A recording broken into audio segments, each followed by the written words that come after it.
Delhi NCR में बढ़ते वायु प्रदूषण को देखते हुए ग्राफ 4 लागू किया गया है। एक बार फिर से ये जो निर्णय है वो AQI के गंभीर श्रेणी में पहुंचने के बाद लिया गया। ग्राफ 4 के बाद से कई सख्त प्रतिबंध लागू किए गए, जिनमें निर्माण और तोड़फोड़ गतिविधियों पर पूर्ण प्रतिबंध, उद्योगों में प्रदूषणकारी गतिविधियों की रोकथाम और डीजल वाहनों के संचालन पर कड़े नियम भी शामिल हैं। वहीं हरियाणा में स्कूल शिक्षा विभाग के निदेशक ने गुरुग्राम और फरीदाबाद के सभी सरकारी और निजी स्कूल के लिए एक नया निर्देश जारी किया। आदेश के मुताबिक 9वीं और 11वीं तक की क्लास तत्काल प्रभाव से हाइब्रिड मोड यानी कि फिजिकल और ऑनलाइन दोनों में संचालित की जाएगी।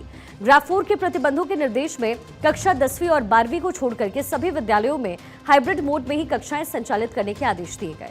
वहीं दिल्ली में वायु प्रदूषण का स्तर खतरनाक स्थिति में पहुंच गया है। शहर के 37 निगरानी स्टेशन में से 25 से अधिक स्टेशन पर AQI 400 के पार दर्ज किया गया। दिल्ली के सबसे ज्यादा जो प्रदूषित क्षेत्र है उसमें कौन कौन सा है जरा वो भी बता देते हैं।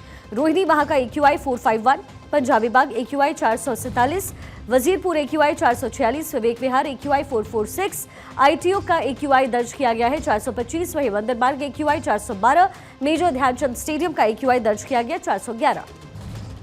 दिल्ली और एनसीआर में ग्राफ स्टेज 4 के तहत वायु प्रदूषण के खतरनाक स्तर को देखते हुए कक्षाओं पर नए दिशा निर्देश जारी किए गए। दिल्ली, गुरुग्राम, फरीदाबाद, गाजियाबाद और नोएडा में कक्षा 6 से 9 और 11 तक की पढ़ाई अब हाइब्रिड मोड में संचालित होगी। हाइब्रिड मोड का मतलब है कि छात्र फिजिकल और ऑनलाइन मोड दोनों विकल्पों का उपयोग कर सकते हैं। बच्चों के स्वास्थ्य की सुरक्षा को प्राथमिकता देते हुए ये कदम उठाया गया। सरकार ने सभी स्कूलों को निर्देश दिया कि वो इस फैसले का पालन करें।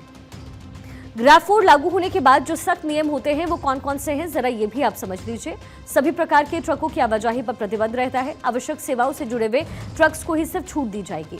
सभी प्रकार के निर्माण और तोड़फोड़ पर रोक रहेगी।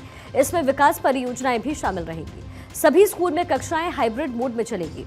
सरकारी कार्यालय 50% क्षमता पर काम करेंगे। कर्मचारियों के लिए वर्क फ्रॉम होम की व्यवस्था की जा सकती है, ये कहा जा रहा है। वहीं दिल्ली एनसीआर में वायु प्रदूषण से जुड़े मामले में सुप्रीम कोर्ट ने दिल्ली के मुख्य सचिव को फटकार लगाई। कोर्ट ने निर्माण कार्य पर रोक के दौरान मजदूरों को मुआवजे का भुगतान नहीं करने पर दिल्ली सरकार को फटकारा है। कोर्ट ने दिल्ली समेत एनसीआर राज्यों को ग्राफ 4 से प्रभावित मजदूरों को मुआवजा देने का आदेश दिया है। सुप्रीम कोर्ट ने कहा है कि हम सभी एनसीआर राज्यों को ये पता लगाने का निर्देश देते हैं कि ग्राफ 4 से कौन से मजदूर प्रभावित हैं। मजदूरों को मुआवजा देने पर विचार नहीं किया गया तो हम राज्यों के खिलाफ अवमानना की कार्रवाई पर विचार करेंगे।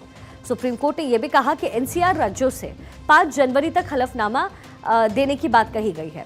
अब दिल्ली सरकार ने सुप्रीम कोर्ट को बताया है कि उसने राष्ट्रीय राजधानी क्षेत्र में पूरे साल पटाखे जलाने पर पूरी तरीके से प्रतिबंध लगाने की अधिसूचना जारी की है। दिल्ली में पटाखों की बिक्री, भंडारण और व्यापार पर भी प्रतिबंध लगा दिया गया है।